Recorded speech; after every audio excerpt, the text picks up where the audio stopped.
Selina still remembered that morning clearly. It was simple, ordinary, just like thousands of mornings before it. Rohan stood in front of the mirror, fastening his watch, while little Kian, only 1.5 years old, tried to walk across the room using the saw for support. Sometimes he lost balance. Sometimes he laughed at his own clumsiness. Rohan lifted his son in his arms and kissed his soft cheek. Selina watched them and smiled quietly. She did not know that this ordinary moment would soon become the most precious memory of her life. At the door, Rohan turned back and said, "I'll come home early today." Selina smiled. "May Allah protect you." That prayer followed her for the rest of her life. The house was quiet in the afternoon. Kian sat on the floor playing with his toys while Selina watched him, lost in her thoughts. Suddenly, the phone rang.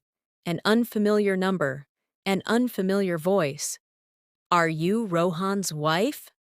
Her heart sank before her mind could respond. "There has been an accident. Please come to the hospital immediately." The phone slipped from her hand. Kian looked up at her, confused. That was the moment Selina realized. Her life had just split into before and after. The white hospital walls felt cold and merciless. The doctor's words were soft, but their weight crushed her soul. "We're sorry, we couldn't save him." Selina said nothing. She simply held Kian close to her chest. She didn't cry. Her heart did. Rohan's funeral passed in silence. Selina stood aside, holding her son in her arms. Kian clapped, smiled at strangers, unaware that his father was being lowered into the ground forever. Tears flowed from Selina's eyes, but no sound escaped her lips. She knew she could no longer live just for herself. She had to live for this child. Months passed. Life tried to move on, but Selina felt trapped in her sorrow. Then came her brother's wife, Leora. Leora had always been proud, cold, and self-centered. She didn't hide her dislike for Selina's son, Kian. "Why is he always crying?" Leora complained one day. "Don't you think you're overdoing it?" Selina's heart sank. She had hoped her own family would support her, but Leora's words cut like a blade. Even her brother seemed unsure, trying to keep peace between his wife and Selina. But Selina knew deep down that Leora would never truly accept her child. Days turned into weeks. Leora's complaints became constant. She refused to spend time with Kian, criticized Selina's every decision, and made her feel unwelcome in her own home. Selina felt cornered. She could not let her son grow up in an environment where he was unwanted. Then came Ishan. Quiet, serious, responsible. He didn't make promises. He didn't ask unnecessary questions. He only said one thing: "If I marry, I will accept the woman and her child." Those words were a lifeline for Selina. She prayed istikhara and felt a small weight lift from her heart. She knew she was being forced by circumstances, not by choice, but she also knew one thing. Kian's happiness and security came first. The nikah was simple, quiet. As she accepted it, she looked at her son and thought, "This is for you, Kian." After marriage, Selina entered a new home, a new life, a new identity. But the atmosphere was cold, especially because of Eshin's mother, Vivienne. From the very first day, her eyes followed Kian with judgment. "This child is very young," she said. "You've taken on too much responsibility, Eshan." Selina said nothing. She simply held her son closer, feeling the sting of words she could not counter.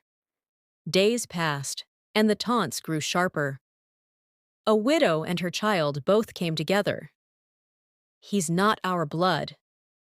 "This child will become a problem later." Selina listened silently. She could answer, but she chose patience. Every comment, every cold glance, she stored quietly in her heart, praying for strength. One day, Kian wandered into Vivienne's room while playing and accidentally knocked over a vase. The blame came instantly. This is what happens when someone else's child lives in the house. Selina rushed in, apologized, and held her son tightly. Kian's small hands clutched her tightly, sensing her pain. That night, Selina cried alone, for the first time since her nikah. Her tears were silent, but her heart screamed. Aishan saw everything. He understood everything. One evening, he gently said to his mother, "Mom, this child is mine now." She replied coldly, "Blood matters." Those words pierced Eshan's heart, but he did not falter. He looked at Selina, his eyes promising, "I will protect you both." Selina never complained. At night, she only prayed, "Oh Allah, don't let my patience go to waste." Kian began to speak, to understand, to laugh, but the cruelty at home did not lessen.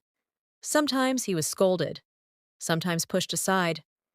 Every time, Selina's heart ached. One night, Kian had a high fever. Selina rushed to Vivienne, asking, "Mom, we need to take him to the doctor." The response was heartless. Why worry so much about someone else's child? Tears fell from Selina's eyes. She felt helpless, but she did not waver. At that moment, Eshan entered, picked Kian up, and said firmly, "He is not someone else. He is my son." That night, Eshan stayed awake beside Kian, holding his small hand, soothing his fevered brow. The next morning, Kian looked at him and softly said, "Dad?" Eshan's eyes filled with tears. He held his son tight, promising silently, "You will never feel unwanted again." Eventually, Eshan made a difficult decision. He took Selina and Kian to a separate home. There was anger, accusations, distance, but there was also peace. In this new home, Kian laughed freely. Eshan took him to school, told him bedtime stories, played with him in the garden. Selina finally felt her heart relax. She visited Rohan's grave one evening, with Kian holding her hand, and whispered, "Your trust is safe. Allah sent him a father." Vivian slowly began to change. She saw the bond between Aishan, Selina, and Kian, and finally admitted her mistake. "I misjudged you, Selina. Kian, he is a good boy. You are both part of my family now," she said softly. Selina smiled gently, letting her actions speak louder than words. Leora, Selina's brother's wife, also realized her mistakes.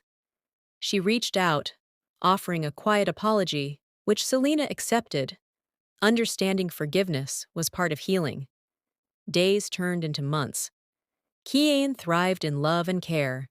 Selina and Aishan became true partners, not just in responsibility, but in love. Kian looked up at them one day and said, "Abu, stay with us forever, right?" Eshan hugged them both tightly, tears in his eyes. "Yes, always, forever." Final lines: some hearts endure storms of cruelty, rejection, and sorrow. Some women fight silently, holding on to faith and patience. And in the end, God rewards them not just with peace, but with a family built on love, trust, and unwavering devotion.